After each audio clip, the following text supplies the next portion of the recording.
2, 1. Hello, we're all here today. Hi everyone. This is so exciting because if we were all here, we'd have a great big box of chocolates. That's why I've got this background. We'd be having a cup of tea, a cup of coffee, and we would all be having a nice little kind of gathering, because that's what today's podcast is all about. So, for the benefit of those who don't know us, I am Mandy, and I am based in Cambridge, United Kingdom. And who wants to go next? Cassidy? Yeah, I'm Cassidy. I'm based on the west coast of Canada, on Vancouver Island. Khalid? I'm Khalid. I'm based in Kuwait, which is, facing the Persian/Arabian Gulf, however you want to name it. Fantastic. Yeah. Last but by no means least. And I'm Sharon, or Squirrel. You can call me either one. And I am based in the east coast of the United States, southeast. And we are the Pomegranate Grove. And without kind of going into all the boring details, yes, we did meet online. That's how comes all these marvelous people kind of like met up. We all met up doing the same tarot course a few years ago. We became very, very good friends. And when the virus hit, at that point, I was supposed to be doing a big festival called the Strawberry Fair in Cambridge, which I've done for the last few years. It's a music festival. It attracts a lot of people. And I was going there to read tarot with 6 tarot readers. And one of those readers was going to be Khalid, who is the only one that I've actually met in real life, because he does sometimes come over to London. So we've met a few times, haven't we, Khalid? It's like, yeah. So we sort of properly know each other. But anyway, so he was going to be one of my readers. And then, of course, it all fell through because of the virus. But Sharon said, oh, do it online. It was just a little off-the-cuff comment, and the rest is history. We did end up doing it online, and Cassidy was part of it, and it was also successful. This was the first festival was in June 2020, online festival, and from that we formed the Pomegranate Grove. But anyway, the reason we sort of thought we would all get together today to do this podcast is to say that the tarot is, it's a spiritual tool. It triggers your intuition, and you don't have to be, a witch or whatever, or a medium or any of these psychic-y things to become a tarot reader. Tarot readers come in all different shapes and forms, and from different backgrounds. And the one thing that we have in common that brought us together was our enthusiasm and passion for the tarot was just like through the roof for all of us. We all absolutely understood what it felt like to kind of like have this tool in our hands and be blown away by the messages that we were all getting, all that sort of thing. We all absolutely understood what that was all about. And we're all very, very different. Our backgrounds, our careers that we've come from, all that sort of thing. But our big commonality is the tarot. So without further ado, we're going to sort of each of us introduce what type of a person we are, and just briefly, and what our backgrounds are, and then we're going to kind of like see where the conversation goes. So for those that don't, I'm going to assume that anyone listening to this doesn't know any of us or what we do, but I come from a very, very theatrical background. I am sort of naturally, if you like, a storyteller. A part of my theatrical background was being a children's entertainer, children's theatre, writing my own sort of shows for kids, all that sort of thing, being a creative. So that's kind of where I'm coming from. I like the dramatics. And I have felt personally, I was a little bit self-conscious about that when I started doing a lot of readings for other people, that people were going to think I was a fake or a liar or making it all up, because I am capable of being sort of imaginative and making things up. So my challenge was to make sure that I was keeping it real. But I love the fact that stories unfold before your eyes and they're different every time. I mean, that absolutely kind of like resonates with me. But so mine is a theatrical background. So I'm now going to go to Khalid. Tell us about your background. I'm really happy that we're doing this because, I mean, although we've become close friends and we've exchanged a lot of personal stories, I had no idea that your theatrical background had this sort of very specific and super interesting link to your tarot initiation as a tarot reader, Yes. right? I think it's super interesting. This like feeling that this anxiety that people might kind of see you as faking it. You know what I'm saying? Yeah. That's just super interesting to me. Yeah. Oh, thank you. Yeah. No, I mean, it's a genuine worry, and I really did try to keep the two things very sort of separate from each other, because I didn't want the people that were booking me as a children's entertainer to think they were booking some sort of weirdo, and I didn't want the people booking the tarot readers thinking, oh, she's just making it all up. So I thought I've just got to keep these two things very separated. But gosh, not that is so interesting, and I think it's key to the discussion that we're going to have, because I mean, the fact that we're interested in talking about the different backgrounds, right? That's also linked to the fact that tarot is a kind of niche, and usually most people who lean toward it without many preconceptions and doubts and suspicions, they already have a clearly kind of a more or less well-defined kind of, let's say, mystical, spiritual, esoteric kind of affinity, Right. But it gets more complicated when people who have this is different, let's say like more concrete, more tangible, more practical backgrounds, let's say, still find something that pulls them toward the tarot. Yes. So about me, well, okay, so I guess if I'm going to be honest with myself, my link with the tarot started at a very, very, very young age, because as far back as I can remember, I always felt this urge to connect with the invisible world, because I felt like the invisible world is the one thing that can give much more meaning and beauty to the visible world. Oh. Like the visible world that I was noticing around me was just like full of this like hierarchies and prejudices and restrictions and like just limited thinking, very limited thinking and short-term vision, all of that, right? But it's in like touching those forces or that zones of possibility through invisible worlds that made me feel like that I could touch the more expansive potentials of life, let's say. And I remember that I started exploring that invisible world. I mean, of course, first in dreams, like dreams I used to have when I was very young, but then I moved on to fantasy literature. And so I would read it voraciously. And I remember whenever I'd read a well-written fantasy book, I'd get so pumped up. Like I'd experience the magic in it. Like it would come inside and I'd get so like electrified by it that I'd have to take a break from the book. And I'd have to just like walk around the room before going back to it. So I think that kind of, let's say, psychology, it stayed with me at least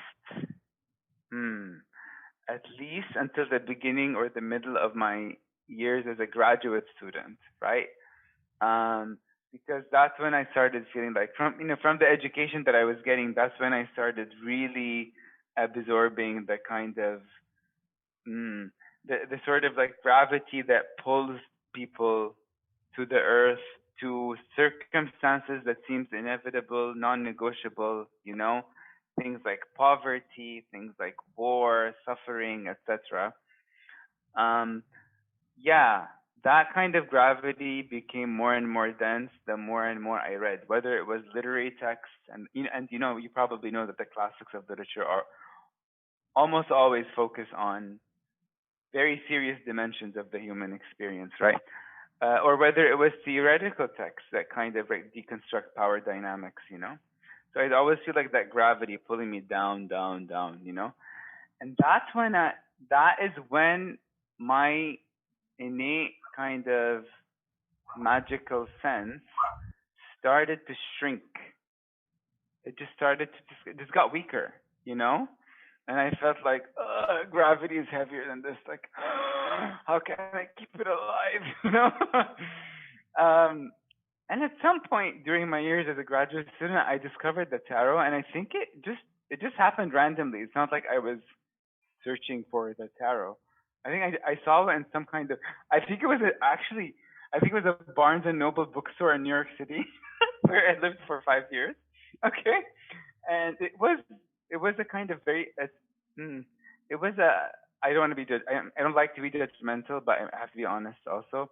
It was a pared down. It was a pared down version and less imaginative version of the Rider-Waite Tarot. I think it's called something like the Truth Seekers Tarot. That's what it was called, right? And the artwork wasn't very stunning, but it was just like the scenario or the possibility of having a deck of cards that you could use as keys to open doors through which you would get messages from that invisible world, right? That just was, it was just so refreshing for me, and it just kind of like brought me back in touch with the younger version of me, and it made me have experience life in a lighter, more beautiful way, I would say. Yeah. And of course, after I started studying under Mandy, and discovering more and more about what the tarot, I mixed power and tarot, what the tarot could actually add to your understanding and experience of life. I mean, then it was like, yeah, I can't leave this, it's just amazing. Yeah. So that's my story. Yours is a very heavily academic background. It is, but it's also, I think, more than academic, it's more spiritual. Because it started from when I was very young. Yeah. Yeah. But as an adult, you were sort of immersed in the world of academia, would you say? Yes. Whereas I was in theatre and performance. Yeah, I mean, and oddly, I mean, there is a link, I think, between, so I studied comparative literature both as an undergrad and as a graduate student. And comparative literature is a field that really pushes you to develop a very refined sense for context, right? So yeah, it pushes you to kind of expand your perception so that you can see any possible factor in the equation that you're tackling and the issue that you're tackling, right? And I think we do that with the tarot because we have to really sharpen our focus and our attention. And when we're dealing with a complex spread, for example, we have to be very flexible in the way we read things, and we have to focus on the context, right? In addition to our intuition, right? So that's how, through that flexibility and through that attention to context, then we can achieve a really good reading, And of course, another link that I see between the two fields is that in comparative literature, there's there's an encouragement of studying trans-historical, cross-cultural links between anything, not just literature written for leisure reading, but anything. It could be like philosophy, theory, religion, anything. Literally, you name it. Even books, like esoteric books. It's about like trying to find out what the historical links are between texts that come out of different languages, different cultural backgrounds, different historical periods. And so basically, it's a ripe field for cultivating a refined appreciation for mythology, because it's in the mythological and the archetypal world of mythology that you can really see connections across history between different societies, right? And connections that kind of show you what's in common in the way that they experience reality and they deal with it. So yeah, that's the link between comparative literature and then tarot as a universal kind of metaphorical, mythological language. Yeah. Wow. Follow that, Cassidy. So yeah, Kali, that was amazing what you had to say, and I'm finding this so interesting, both with what you had to say and what Mandy had to say, and I think it doesn't matter what background you come from. I think you both touched on very interesting points about how you could either see it as something that really adds to or helps or will be conducive to your readings, or you can also see areas where it's like, is this going to be, am I going to be considered like taken as seriously in this? Mandy, when you said that, I was like very surprised to hear that, because you're an excellent communicator and you're, like you're able to do such magical things in your sessions that I hadn't even heard that you had thought. I kind of, it's really, really weird. It was just about wanting to be taken seriously, but I could actually see the connection between the two and how one benefited the other. But you just become a bit self-conscious about other people might not kind of quite understand that so readily. But anyway, Cassidy. Yeah, exactly. Yeah, that's such a cool topic. I think it doesn't matter like where you come from, what your background is. Like your entire life experience will be relevant to your readings, and it'll have something to do with how you perform a session, how you look at the cards, how you communicate with your client. So that's kind of cool, right? Like any transferable skills that you have, like I feel like everything can come to being relevant at some point in a tarot reading. So that's pretty neat. I totally agree with the whole wondering if you would be taken seriously thing. My background is in sciences. I have a degree in chemistry, and I'm currently also a chemist. So that's where I'm playing in the lab most of the day. And I remember having this conversation with a really good friend of mine, and I had said, I don't know if people will take me seriously that I don't do this type of work full time. I'm not like, I don't have a metaphysical shop. I'm not, I'm not 100% immersed in the metaphysical realm of the tarot.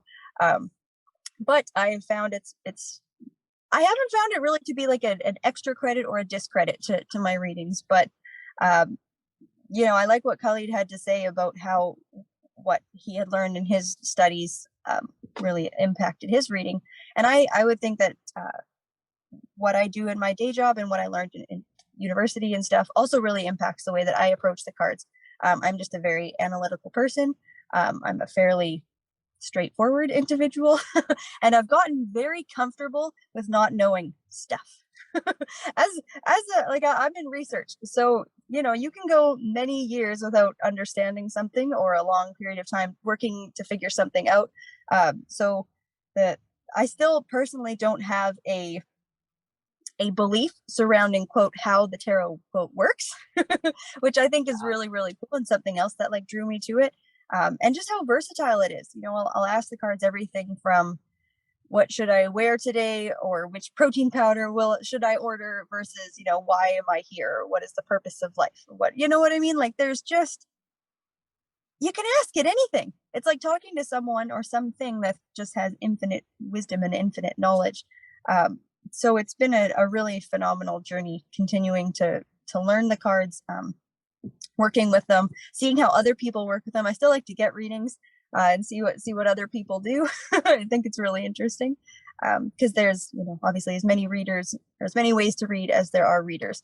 So Right. even though we can all learn from a similar source, or everyone reads the same book, what you take away from it, plus your life experience and just the way you view spreads and cards and that sort of thing, it's really That's fascinating. So true. Because even though we did all study tarot, you know, from the same school, and we all sort of like believe in the system that we were taught, we do all kind of, we have all got our own style, we've all got our own personal experiences that kind of trigger when we're turning over cards, and we've also got our own outside interests that we kind of merge in with it as well. So it's absolutely true. I mean, you've all got cats and I've got a dog, so there's another difference. But but yeah, no, we do all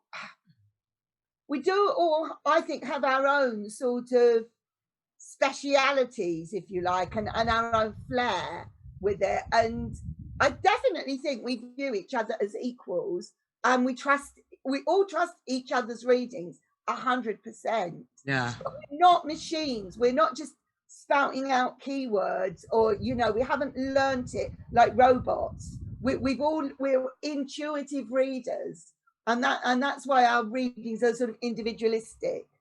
That's one of the reasons I find this podcast to be so important, is it's showing how we come from not only different walks of life, but we come from different cultures as well.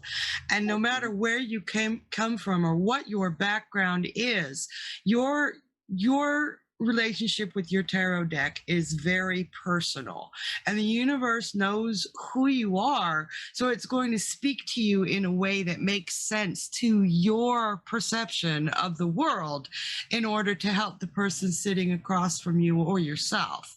So no matter where you come from, no matter what background you have, you will find a way to communicate with the universe in order to help the people around you. I love it. I love that we're all so terribly different. Yeah. Yeah. I have a question for Cassidy. I just feel like it's like I really want to ask this question. So you said that the tarot clearly works for you, but when you're working with it, you're not sure why it works exactly, right? I know there are different methods. Like the tarot is a tool to connect with whatever. So if you're water, you can use it for mediumship, you can use it to talk to the universe, you can use it to do all kinds of things. But I don't have a set of beliefs surrounding, I don't feel like I have a very strong understanding of exactly like quote who or what quote I am talking to or with, or how the information is coming through. It's sort of a very comfortable uncertainty I have surrounding that tool. Yeah, I identify with that. Yeah. I was wondering, because I'm trying to think. Okay, so my training is in it's in a field that is sort of motivated, or it takes its cues from imagination, and the sort of imagination that you can tease out of language and expand, right? Mm-hmm. But in your case, it's very scientific. So I imagine that to be a chemist on top of your game, let's say, you would need to know all the right formulas, right? All the right background, let's say organized background, let's say schematic information that in order to decide how to approach a research problem, a research focus, how to get to a tangible result, what defines a successful experiment versus an unsuccessful one, right? So that seems to be pretty well defined and regimented codes for arriving at a conclusion, right? Whereas with tarot, you're working with something very, very vague in comparison, which is intuition, right? An intuitive response, right? So my question to you is do you feel like in your work, you're one version of yourself, and then as a tarot reader, you're actually another version of yourself? No. No. But I Okay. with that. I really love that. And that's why, like, partway, I have a minor in applied ethics as well. Woo-hoo. All that means is, like, I took some cool philosophy courses and some things. And I remember the first course I took in university where they asked me to write an essay about my opinion. Like, I had taken strictly science courses up till that point. You don't get an opinion. It's like you have data or you don't have data. You know, it was mind-blowing to me that I had to argue a point based on, like, what I thought and what people said and people's experiences and how people it was very cool. So the the breaking out of the super rigidness of the scientific methods, shall we say, started like partway through my studies. But I don't see it as being two different people or two parts of myself, because it's just a different method or a different thing that you kind of go through or you experience, because you don't use all your skills all the time. No matter what you're doing, if you're washing the dishes or you're driving home or I wouldn't say I'm different people while I'm doing all of those things. I think I'm just employing different skills, I would say, at different parts. But and that's the thing too, like, I know it's an interesting divide between how the scientific community sees the spiritual community and vice versa. And I think there's a lot of shitting on both sides that's not seeing each side correctly. I know that the spiritual community often thinks that the scientific community is so rigid, and the scientific community thinks that the spiritual community is so floof. Like, I don't think that's really the case, because the best scientists are the ones that went above and beyond the method, or they challenge the method, or they challenge the theory, or they, that's how research works, and that's how we develop amazing new technologies and amazing things to happen. So I don't know. I think there's a general consensus that both sides don't meld very well, but it's just all I don't know. I don't know if that really answers your question, but I don't feel like I think when I started, I probably felt like I really had to compartmentalize, like, this is when I have my opinion and this is when I don't, kind of thing. But it's just, I feel like I'm always me, whatever that means, doing and involved in different activities, using different skills at different times. I would definitely say, and I'm inclined to think that this would apply to all of us, that the tarot has brought out a higher version of myself than I realized I had. I realized that I'm much deeper than I thought I was, that I'm much wiser than I realized I was, and that I can be very, very I can be focused when I have to. Although I do think being on stage, you have to be focused. You have to be in the moment and in the character. And that probably has helped my tarot readings, because 3 of us here have got Gemini moons. So 3 of us here know what it's like to kind of get where your mind goes off in different directions. And for tarot, especially if you're doing a serious reading for somebody, you've got to be very, very concentrated. And that's probably coming from the same place of when I was on stage, and I've got an audience sitting out there who are expecting to see that character and not me wandering off somewhere else, mentally. So it definitely has made me a better person. I like the version of me that that I've become since really understanding and working with the tarot on a very, very regular basis. I like myself more. Anyway. I love that. Yeah, and I get totally hard. I would say it's like temperance, where it's like it's a blending of two things, but they're also not separate things because they're so blended. I don't know. Yeah. There's my tarot metaphor. Check that box for the podcast.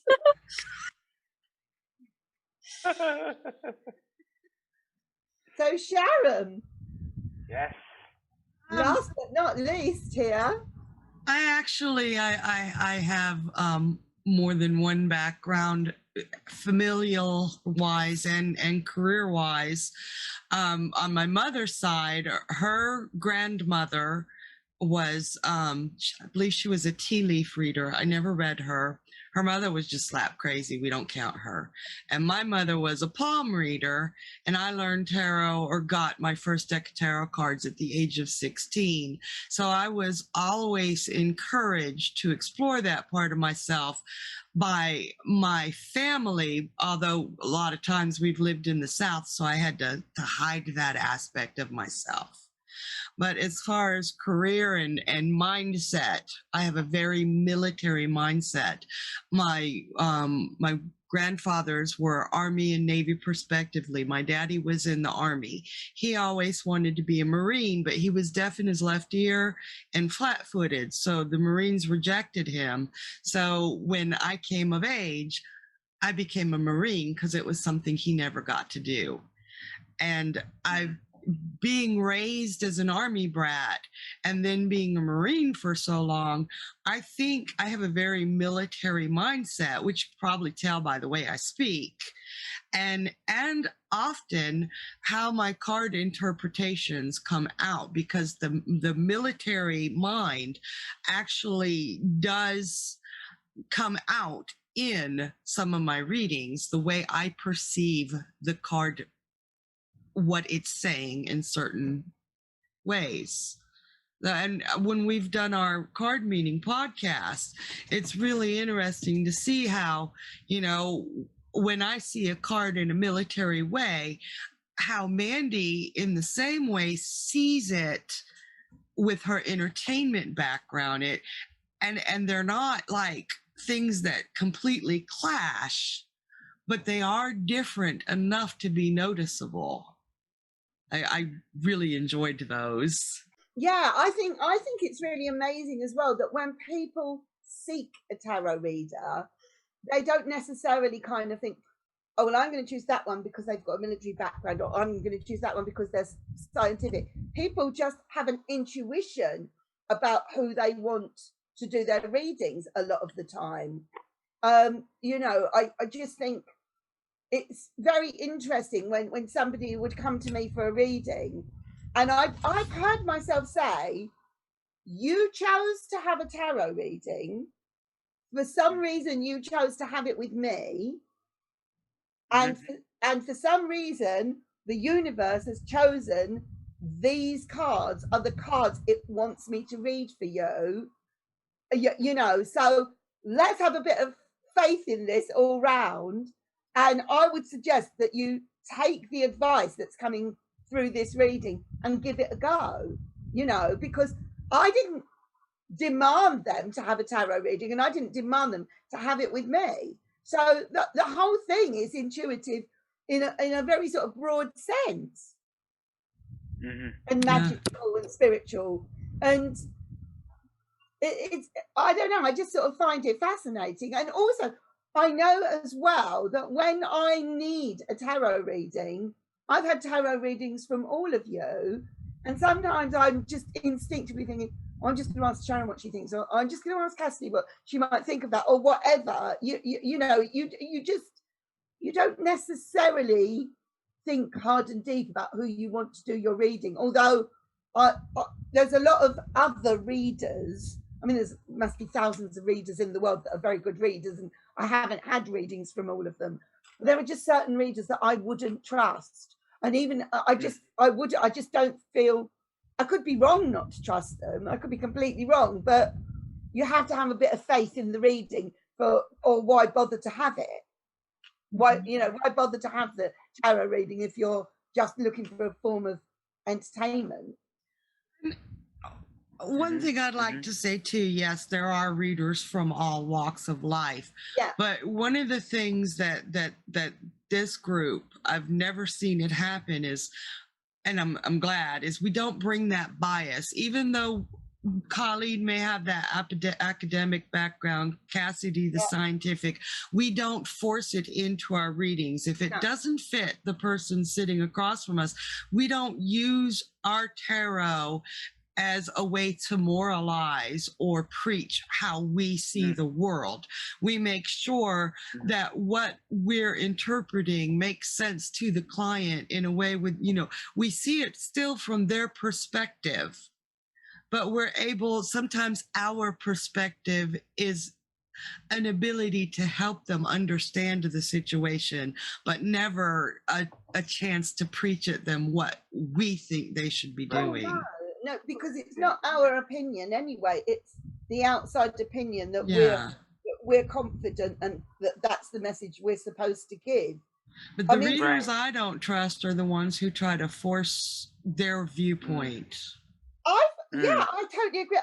I'm sure all of you will have done this, where you've turned over a card and you've gone, well, to be honest, I would personally not have said this to you, but the card is saying blah blah blah. You know, yeah. So you never know what you know what the card is that's being sent. I can't remember how many times I've said that. I thought, well, I would not have expected this, but this is what it says. So I'm just the messenger. You know. Yeah. Sharon, I was wondering, could you say something a bit more about the military style of reading or interpretation? Well, there are certain cards that I see in a very military way, out of context. One of them is the Chariot. I see him as very, high-ranking military, in charge, knowing what to do and knowing how to control is the wrong word, but keep people following orders well and taking care of them. Those sphinxes I see as troops, not always in a reading. I don't force that into every reading, but out of context. And then the Nine of Wands, I mean, he's someone who stays on his post. No matter how bad things are, he's on guard. He's still trooping forward and he's not letting his duties get away. All those little things that make up my military mind that I will see in the cards, especially out of context. Super interesting. Yeah. See, whereas I see the Chariot as the kind of, the romantic lead. Yeah. Yeah, no, I just think it is. I just think it is fascinating that that we have so many differences, but our commonality is so strong, and we're all quite fascinated by each other's interpretations. Yeah. And we learn from each other's. Learning from Queen of Swords. I really always saw the Queen of Swords as somewhat of a military commander as well. She's in charge. She's got her sword, she's got her hand. She's like, okay, next, I'm giving orders. She is giving orders. Really saw her in a military way. We meet Cassidy, and all of a sudden, the Queen of Swords is a scientist too. She expanded my worldview to include more. She added to my vocabulary. I find that so exciting. Yeah. Mm-hmm.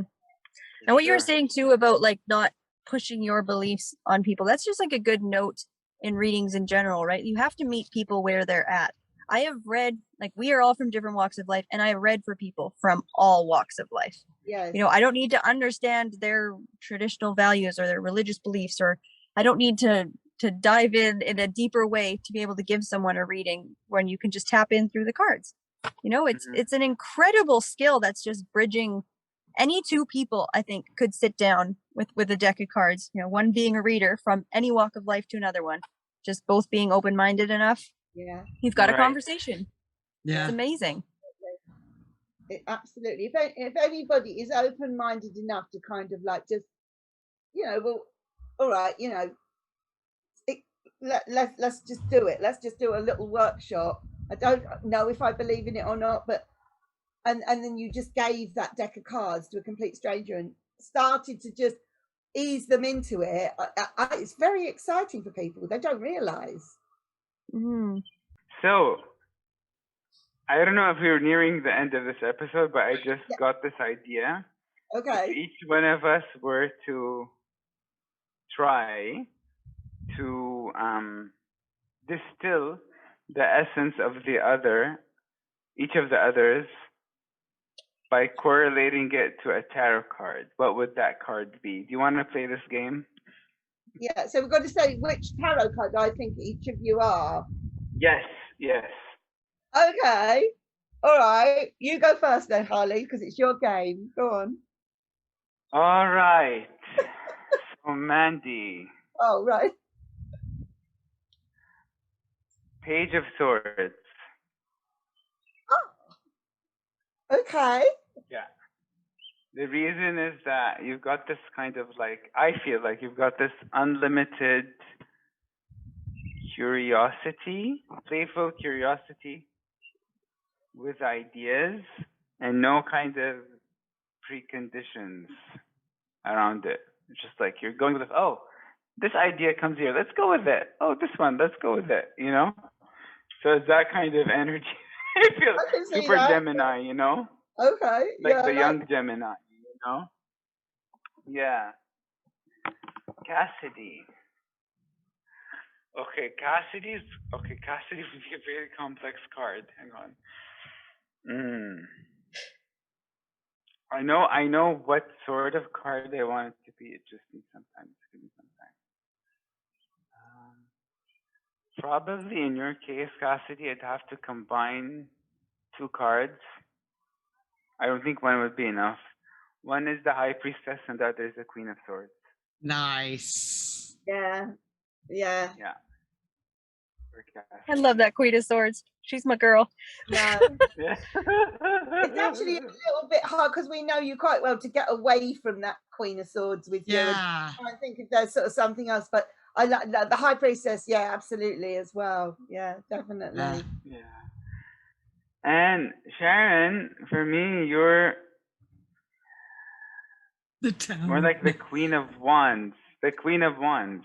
I know you love the Page of Cups, but for me, you're the Queen of Wands because I feel like your intuition is linked to a Leo energy.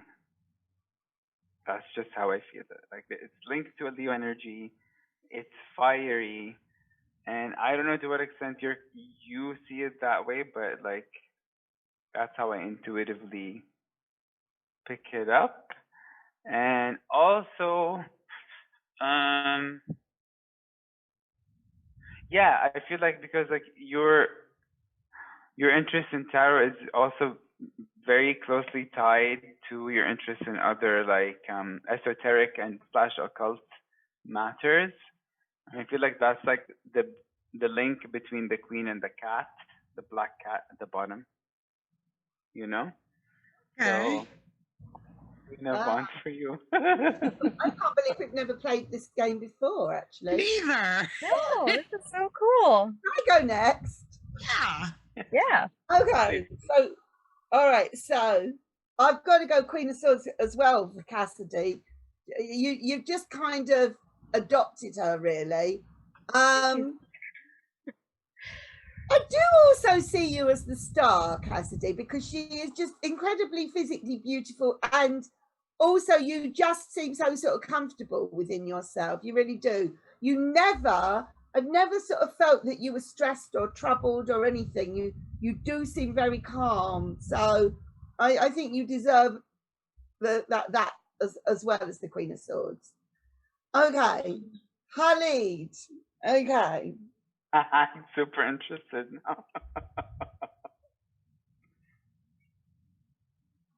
I've got to say, I of all of us, I do see you as a bit of the hermit, not because you're like, I do see you as independent, and I do see you as kind of like quite content to sort of be single, whatever.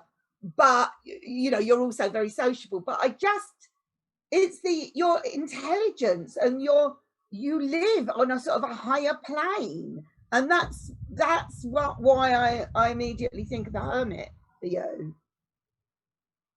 Thank you so much. That's very flattering. Thank you. No, really. Okay. Thanks. Darren, I'm going to avoid the Page of Cups because I know it's your favourite card, but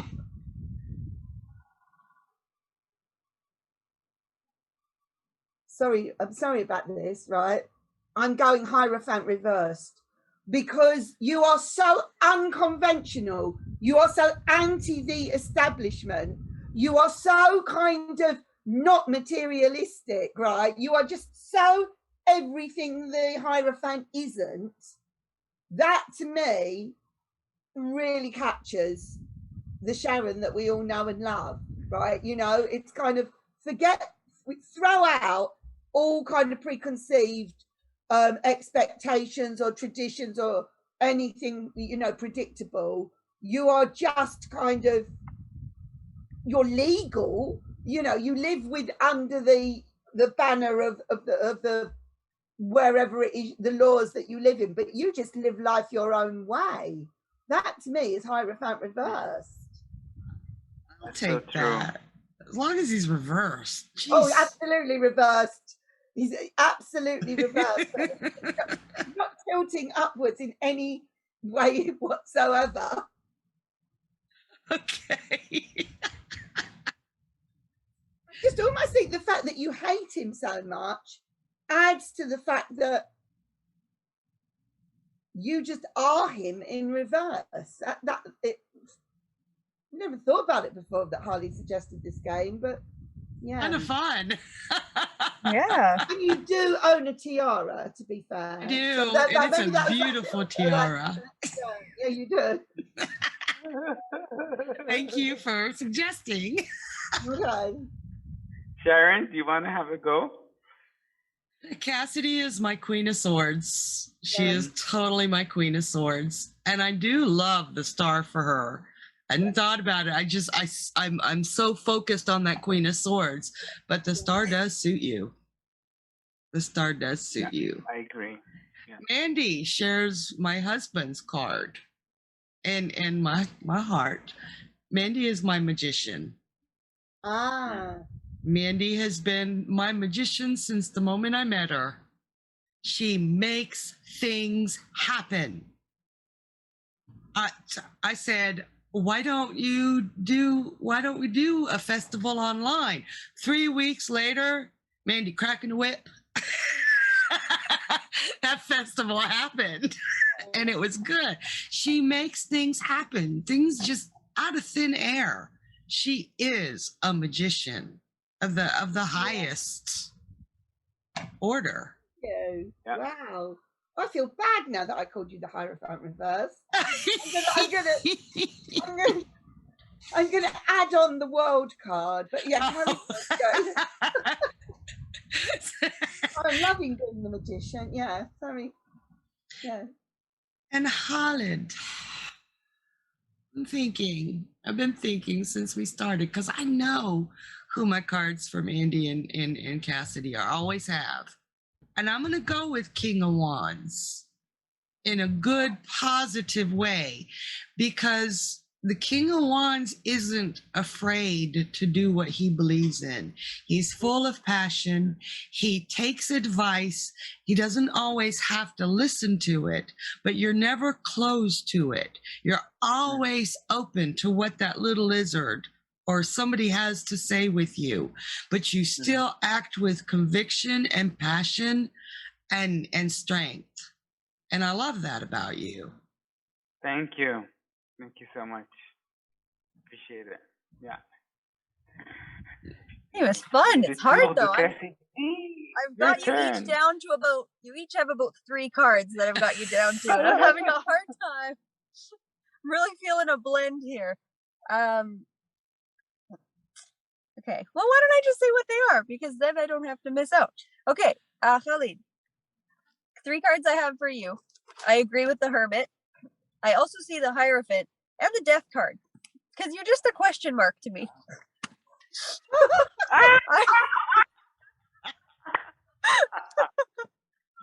No, okay, but it was more between like the Hierophant and the Hermit kind of blend together, because I agree with what Mandy said. Like you just seem to operate on such a elevated or different type of plane, but then you're very oracular, you're very poetic, you're very deep. I feel like I'll probably, no one will ever really know you. I don't know if that's true, but I just there's just so much to you. That's why I threw that Death card in there, because still a bit of a question mark situation, but the spiritual depth and the intellect and the, I don't even know what the word is, from the Hierophant and the Hermit. So I see both of those for you, big time. Thank you so much. Can I ask why death? Because you're a question mark. The mystery, the not knowing what's on the other side. Yeah, but that could be the Wheel of Fortune or the High Priestess. Like, but why death? I don't know. It's elusive. It's present. It's constant, but it's not so tangible. I don't know. I gotta think about that one. But it came to my mind when I was like debating between the other two. It just like floated in as like, don't forget me. Like, interesting. Oh, that's amazing, Cassidy. I love it. Wow. Well, that's very cool, Mandy. For you, I don't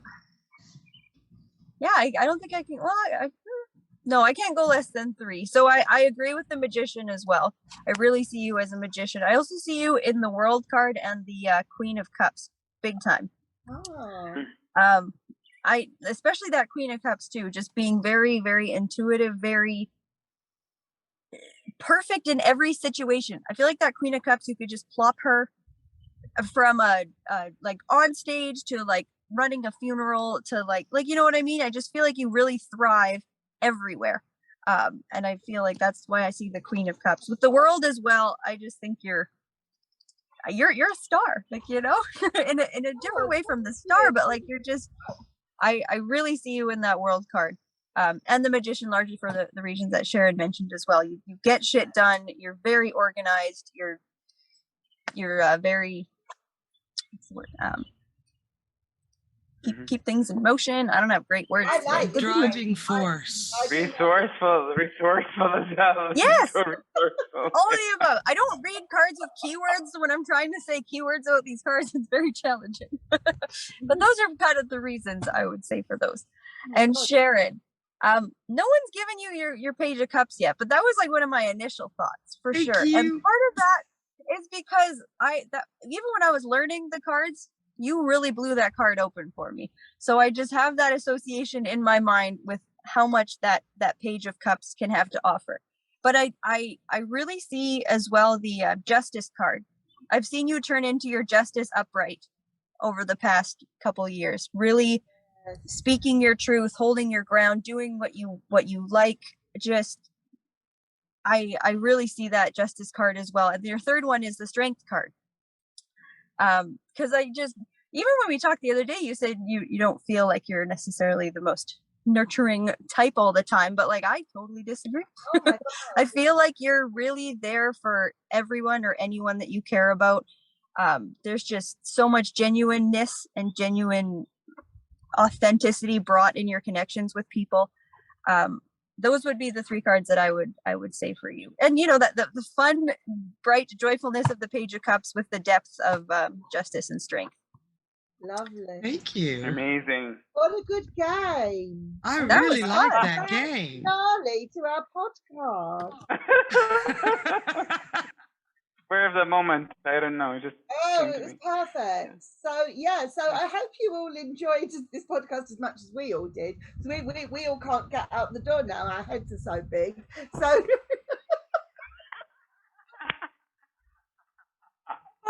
it was very good fun. So next week we've got Cassidy, who's going to tell us about combining other different practices alongside her tarot. So that's going to be really, really interesting.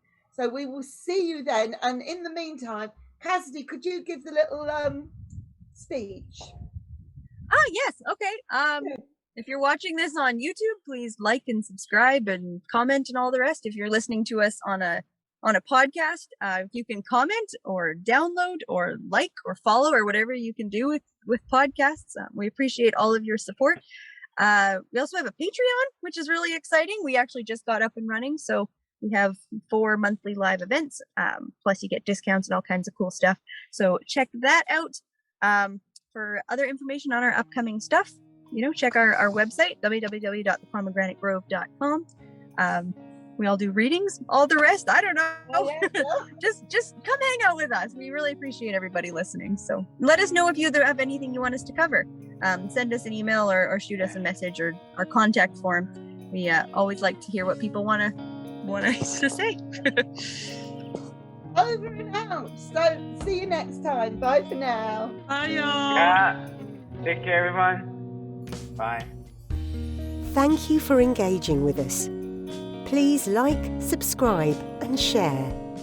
To book a personal, in-depth reading and to learn more about our incredible courses in tarot and astrology, please visit our website www.thepomegranate.grove.com.